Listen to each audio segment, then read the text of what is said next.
Silas stood at the edge of the command tent, his worn armor catching the dim light of the dying campfire.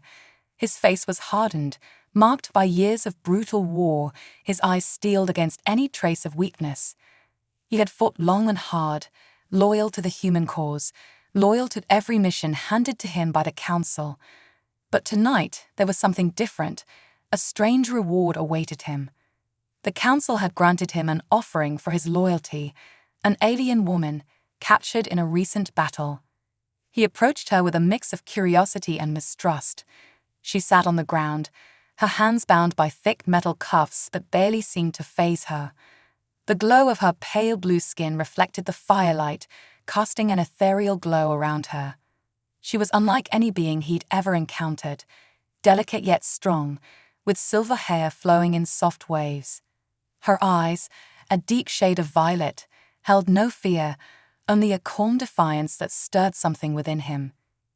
Silas expected her to cower or plead as the others had, but she simply sat there, staring up at him with an unsettling calm. It was as if she was studying him, gauging him with each silent moment. He felt a strange sense of discomfort. This was no ordinary captive. "Get up," he commanded, gripping the chain connected to her cuffs. She didn't resist, rising with a silent grace. Her gaze remained steady, never wavering from his. Silas frowned. He had seen many prisoners, but none who looked at him like this. He felt as though she saw something within him that even he didn't understand. "You're different," he muttered, almost to himself, though his words sounded hollow against the harsh backdrop of the camp. Her lips curved slightly, almost in a faint smile. "Your people are quick to judge," she said softly, her voice smooth and strange to his ears, like a melody sung from another world. The response surprised him. The Council had stripped her of her people, her freedom, and her life, yet there was no bitterness in her tone, only a quiet resilience. Silas's grip on the chain tightened reflexively, but he found himself hesitating. "You should hate me," he said bluntly. "You should hate all of us." Her gaze softened, a look of profound understanding crossing her face. "Hatred is a chain, no different than these," she replied, lifting her cuffed wrists. "It binds one's spirit, leaving no room for freedom." The words struck him, lingering in the silence that followed. Silas had fought for years, witnessed his comrades fall, and taken lives in the name of duty. He had worn his loyalty as armor, shielding himself from guilt or regret. But in that moment, her words cracked something deep within him. He shook his head, trying to push away the strange feeling gnawing at him. "What's your name?" he asked, surprised by his own question. She hesitated, her violet eyes studying him as if considering whether he deserved the answer. "Nara," she replied at last. "Nara," he repeated, testing the sound. It was strange yet familiar, resonating in a way that names from his world never did. Silas cleared his throat, forcing himself to remember his duty. "Well, Nara, you belong to me now. This is the Council's will. You should know, I don't make the rules." Nara's gaze didn't falter, and the weight of her silence spoke louder than any words could have. There was an odd tension in the air, a silent battle of wills that neither of them acknowledged but both felt. Silas expected defiance, a plea for mercy or even hatred, but there was none of that, only the quiet strength she carried with dignity despite her chains. Finally, she spoke, her voice barely above a whisper. "You may not make the rules, but you have a choice, warrior. Chains cannot hold the heart forever." Silas felt a strange pang at her words, a sensation he had buried long ago beneath the weight of his armor and duty. He wanted to scoff, to dismiss her words as naive or foolish, but he couldn't. Her words haunted him, echoing in his mind, long after he had left her to rest for the night.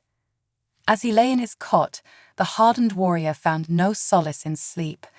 The memory of her calm defiance, her dignified silence, and her haunting words lingered like a shadow over him. She was a prisoner, yet somehow he felt like a one bound by invisible chains. The night passed slowly, each hour dragging as Silas wrestled with thoughts he couldn't escape. The council had given him Nara as a prize, a trophy of war, but he couldn't shake the feeling that she was something more, something that defied the logic he had clung to all his life. As dawn broke, he found himself standing outside her tent, drawn by a pull he couldn't explain, and for the first time he wondered if he was ready to confront the truths he had long buried, truths that Nara seemed to hold within her calm, violet gaze. Silas kept his distance from Nara in the days that followed, yet he felt her presence keenly.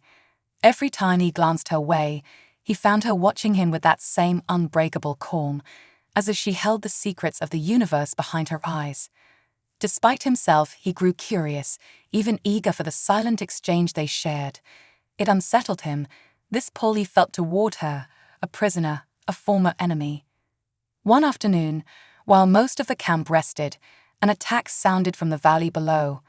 The familiar roar of plasma fire and cries of alarm echoed through the camp as alien forces descended on them.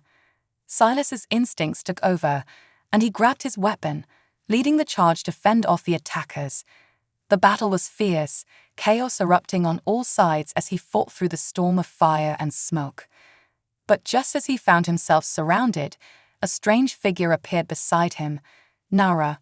She moved with an agile precision, slipping between attacks with a deadly grace, using a discarded blade to protect herself. For a moment, Silas was stunned. She could have escaped, fled in the midst of the chaos. But here she was, defending herself and him without hesitation. "Why are you helping me?" he yelled over the noise, firing at the approaching soldiers. She turned to him briefly, her expression calm and focused. "Survival is instinct, warrior," she replied, parrying an attack with ease, "just as it is to protect those who stand with you." Her words hit him like a blow. Here was a woman who had every reason to hate him, to want his demise. Yet she stood by him, defending herself but never turning her back on him, even as their enemies closed in. Silas found himself fighting with renewed vigor, spurred on by a strange surge of loyalty, one that went beyond duty or honor. They fought side by side, two warriors bound not by commands, but by an unspoken understanding. When the dust settled and the attackers were defeated, Silas turned to Nara, breathing heavily, his armor scorched and battered. She was still standing, unharmed save for a few scratches, her violet eyes gleaming in the fading light. "You had every chance to run," he said, the words more of a statement than a question. Nara regarded him, her face as unreadable as ever. "I am no traitor," she replied simply. "Though I am captive, I do not abandon those who fight beside me." Her words dug deep into his heart. In all his years of war, he had never seen such strength born not of hatred or vengeance, but of loyalty and honor, values he thought only his people possessed. Silas was a seasoned warrior, yet he realized that his own code, his very purpose, felt hollow in comparison to hers. As they returned to the camp, their comrades regarded Nara with suspicion, some even casting accusatory glances at Silas. He knew what they saw, a warrior protecting an enemy, a prisoner trusted with more freedom than most would allow. The whispers of doubt began to grow, questioning Silas's loyalty and intentions. But he ignored them, his mind occupied by thoughts he couldn't share with anyone. That night, as he tended to his wounds, Nara approached him in silence. She held a small vial of salve, the contents glowing faintly in the dimness. Without a word, she applied it to his wounds, her touch gentle but firm. Silas winced, but made no move to stop her. There was a strange comfort in her presence, a calm that soothed the restlessness within him. "Why do you care?" he finally asked, his voice barely above a whisper. Nara's gaze softened, her eyes meeting his without hesitation. "Caring is not a choice," she replied. "It is part of who we are, whether in chains or in freedom." Silas couldn't look away. In that moment, he saw her not as an alien, not as a prize, but as someone who shared his burdens, his doubts.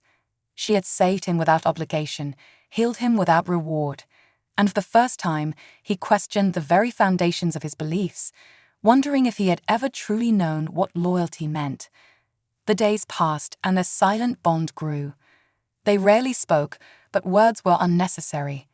In the quiet moments they shared, they communicated through glances and gestures, an understanding that defied language.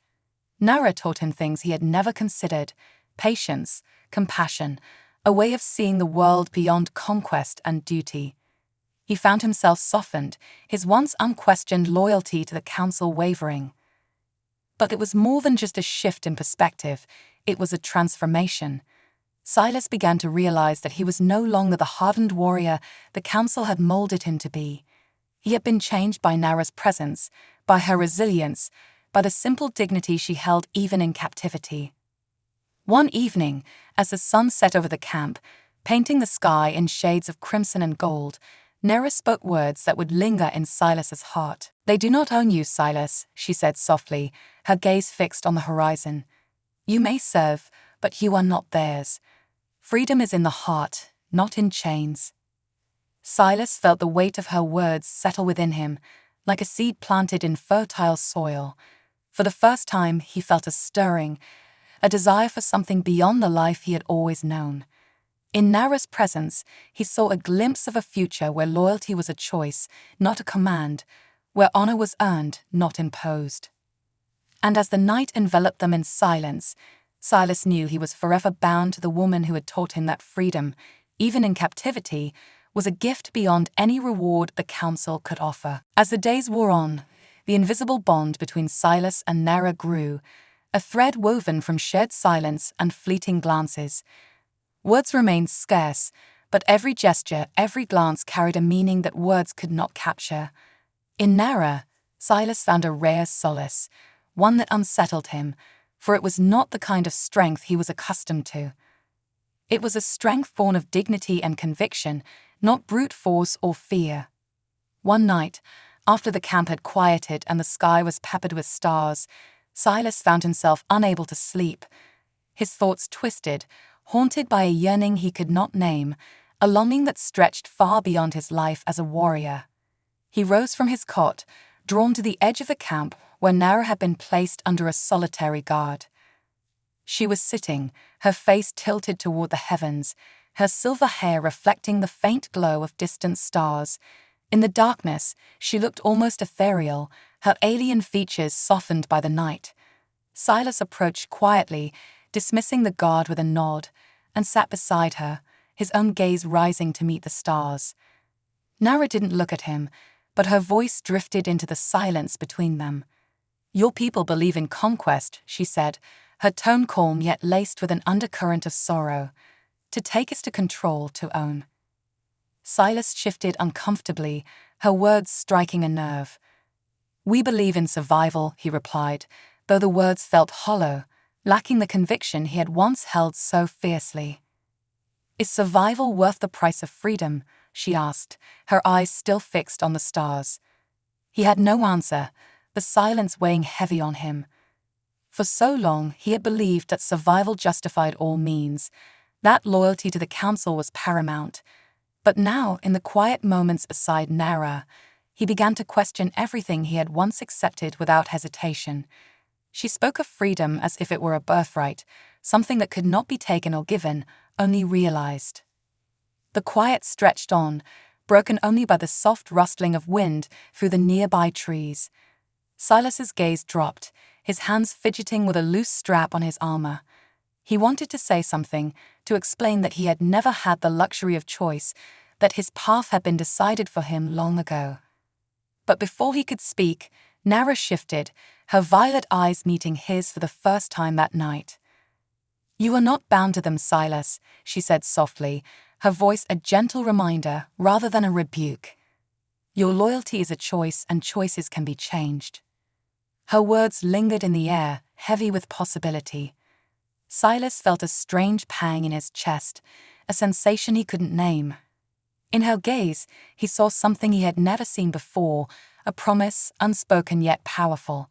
She believed in him, not as a warrior, not as a conqueror, but as a man capable of choosing his own path. Silas swallowed, his throat tight. "If I chose differently," he began, his voice barely a whisper. "Would you?" Nara's lips curved into a faint, sad smile. "I would stand with you," she replied simply. "Not as your captive, but as an ally." The simplicity of her words struck him, cutting through the turmoil that had plagued him for days. He realized, with a startling clarity, that he no longer saw her as a prisoner, an enemy, or even a reward. She was his equal, a partner bound not by chains, but by a shared understanding, a bond forged in silence and trust. In that moment, Silas made an unspoken promise, one that needed no words. He would protect her, not out of duty, but out of loyalty to something greater than himself. It was a loyalty born of respect, of admiration, of a connection that transcended words and worlds. As dawn approached, Silas stood, offering his hand to Nara. She took it, rising gracefully to her feet, her eyes never leaving his. In the dim light of early morning, they stood together, two warriors bound not by war or conquest, but by a silent promise of freedom, a freedom they would fight for, even if it meant defying everything they had once known. Silas's newfound bond with Nara didn't go unnoticed. Whispers filled the camp, soldiers casting suspicious glances their way, murmuring about Silas's strange behavior, his softened resolve. To most of his comrades, Nara was nothing more than a war prize, an object to be controlled, not a person to be trusted. But Silas's silent defiance grew with each passing day, his loyalty to the council eroding as his loyalty to Nara deepened. The council's suspicions reached a peak one evening when a high-ranking official summoned Silas to the command tent. Silas stood at attention as the official, a stern man with a gaze like cold steel, scrutinized him with narrowed eyes. "Your recent attachment to the alien prisoner has caused concern, Silas," the official began, his voice low and controlled. "We need you to remember where your loyalties lie." Silas held his ground, suppressing the urge to clench his fists. "My loyalty is to the cause, to the survival of our people." The official's eyes darkened. "Then prove it. Tomorrow, the prisoner will be returned to headquarters for interrogation. You will escort her there. Consider this your chance to demonstrate your allegiance." Silas felt a surge of anger rise within him, but he kept his expression neutral. The council's demands felt like a trap, a test to see where his loyalty truly lay. He knew what awaited Nara at headquarters, brutal interrogation, perhaps worse. They wanted to break her spirit, to crush the quiet strength that had become her defiance. The thought made his blood run cold. That night, Silas paced in his quarters, his mind racing with conflicting emotions. He had been a loyal soldier all his life, but this was different. This wasn't war. This was cruelty disguised as duty. The council had crossed a line, and he could no longer ignore the injustice that gnawed at his conscience. As midnight approached, Silas made his decision. He would not allow Nara to suffer for the sake of proving his loyalty to a council that no longer represented the values he held dear. He would set her free, no matter the cost. He approached her tent in the dead of night, his movements silent and deliberate. Nara looked up as he entered, her expression calm but questioning. Silas knelt beside her, his hands trembling slightly as he unlocked the chains around her wrists. "We're leaving," he whispered, his voice barely audible. "I can't let them do this to you." Nara's eyes softened, a look of understanding passing between them. She placed a hand on his arm, a silent acknowledgement of the risk he was taking, of the promise he had made. Together, they slipped out of the camp, moving swiftly and quietly through the shadows. The escape was perilous. Silas knew the camp's layout well, guiding Nara through hidden paths and avoiding the guards patrolling the perimeter. But as they reached the outer edge of the camp, an alarm blared, piercing the silence. Silas's heart pounded as the shouts of soldiers filled the night air, the harsh beams of searchlights cutting through the darkness. They ran, weaving through the trees, Silas's hand tightly gripping Nara's as they moved. His training kicked in, his mind calculating their every step, but he was no longer alone. For the first time, he was fighting not for orders, not for survival, but for something he believed in, for someone he believed in. As they reached the edge of a cliff overlooking the valley below, Silas spotted a narrow path leading down. He led Nara onto the path, his pulse racing as they descended, the lights from the camp fading behind them. They had escaped, but he knew the council would not rest until they were found. Finally, when they reached a secluded spot at the base of the cliff, they paused to catch their breath. Silas looked at Nara, his gaze filled with a mixture of relief and resolve. "We can't go back," he said, his voice laced with determination. "They'll hunt us, call us traitors, but I'd rather die free than live under their rule."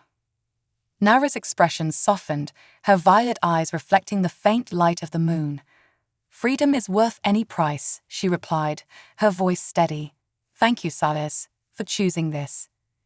In that moment, Silas felt a weight lift from his shoulders.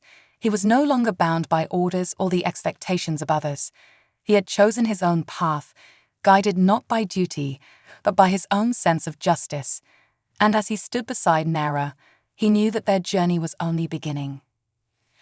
They disappeared into the night, two souls bound by a shared promise of freedom, a promise that would carry them through whatever dangers lay ahead. Silas and Nara traveled for days, moving through rugged landscapes and dense forests to avoid detection. They knew the council's soldiers were searching for them, hunting them down as deserters and traitors. But as each day passed, Silas felt a new strength growing within him, a strength he hadn't known he possessed, one born from a newfound sense of purpose. Their journey was fraught with challenges, yet they relied on each other for survival. Nara's knowledge of the land, its edible plants and safe paths, often saved them from hunger and danger. In turn, Silas used his combat skills to protect them from wild creatures and hostile scouts. Together, they forged an unspoken partnership that grew stronger with each passing day. One evening, as they rested beside a stream, Silas looked over at Nara, marveling at her resilience.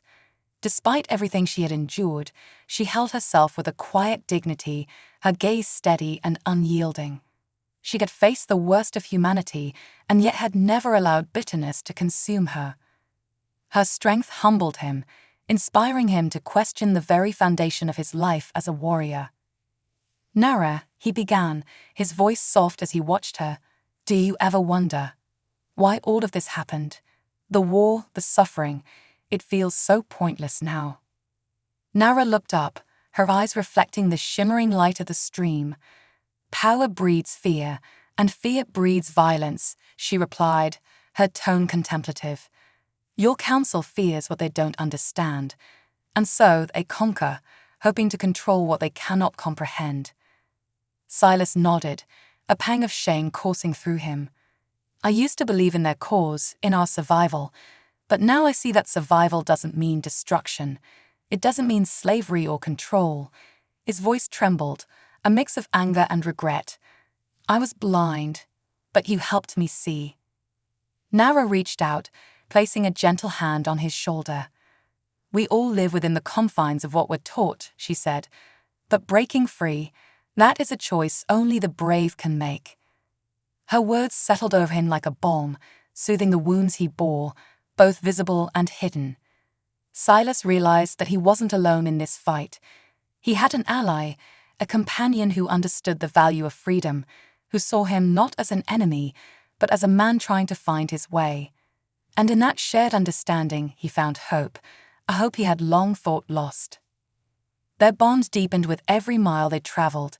They faced countless obstacles, narrowly escaping patrols and navigating treacherous terrain, yet every struggle brought them closer. Silas came to know Nara's quiet strength, her unwavering resolve, and the deep compassion that guided her actions. In return, he shared his own stories, fragments of a life shaped by duty and war, pieces of himself he had never shown anyone.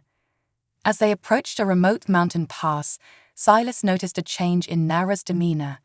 She seemed lighter, her usual guarded expression softened. He didn't press her, but one night, as they camped beneath the stars, she spoke of her past, of the life she had left behind. "I was a leader among my people," she said, her voice carrying a hint of sorrow.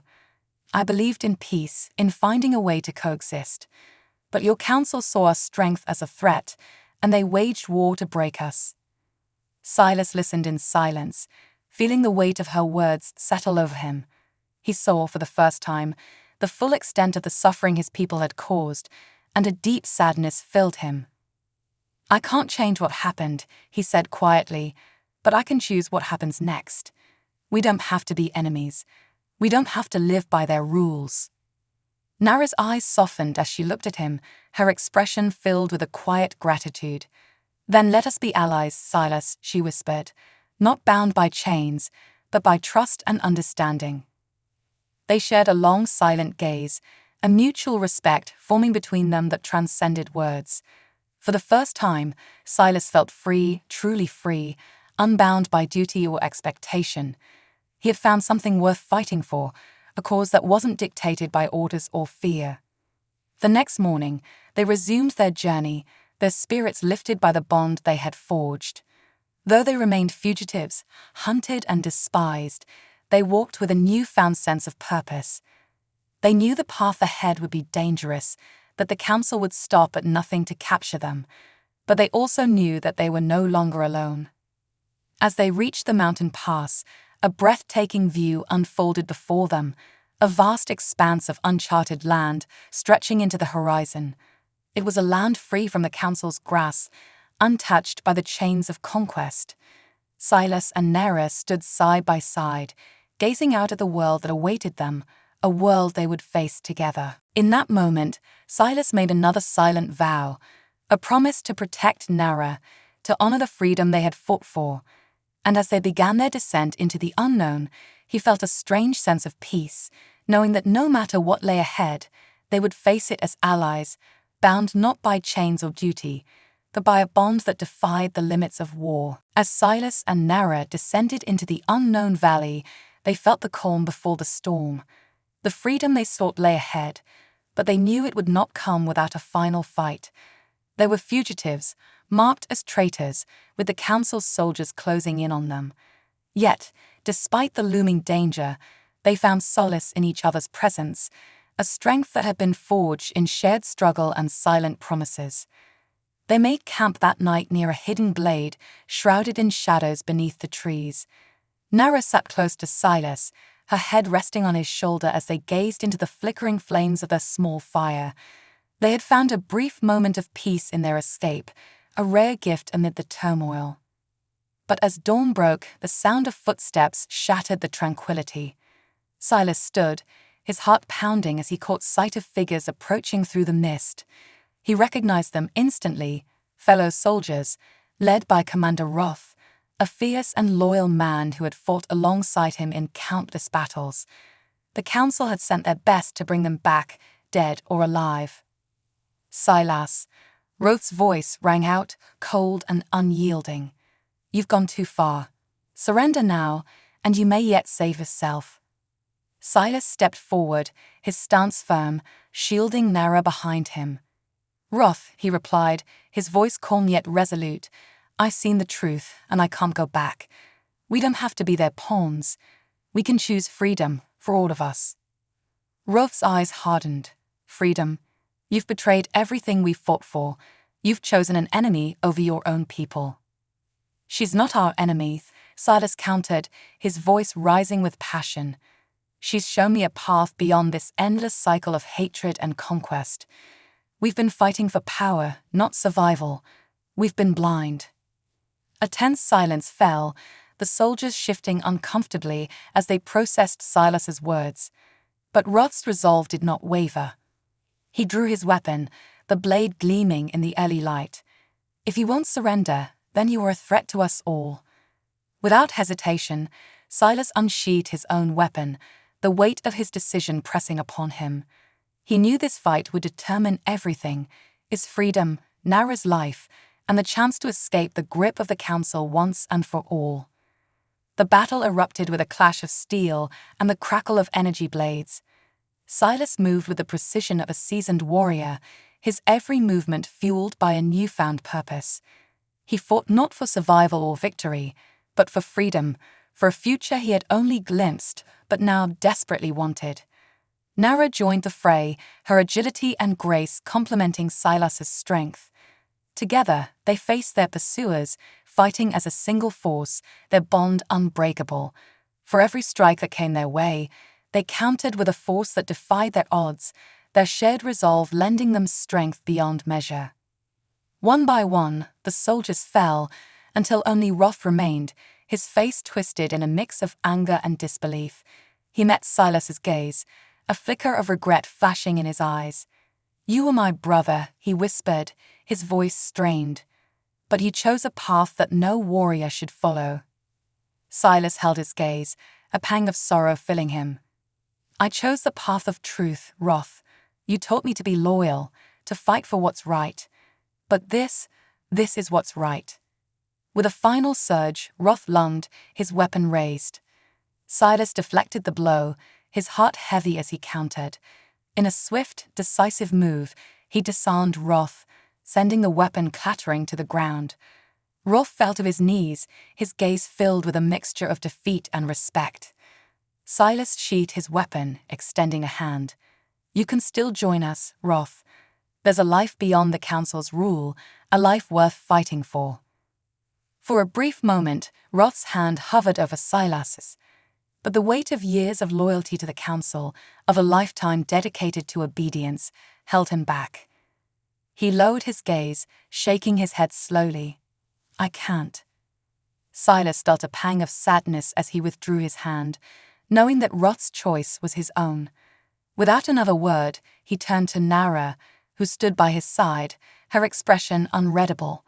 They had won their freedom, but it had come at a great cost, the severing of bonds once unbreakable. They left Roth behind, making their way deeper into the valley, the land stretching wide and untamed before them. As they walked, Silas felt the weight of his actions settle upon him. He had turned his back on a life he had once embraced, choosing instead a future filled with uncertainty but also boundless possibility. Nara placed a hand on his arm, her touch grounding him. "You chose freedom," she said softly. "That is never an easy choice, but it is always worth the cost." Silas looked at her, a sense of peace washing over him. For the first time in his life, he felt truly free, free from the chains of duty, free to walk a path of his own making. And as he took Nara's hand, he knew that whatever lay ahead, they would face it together.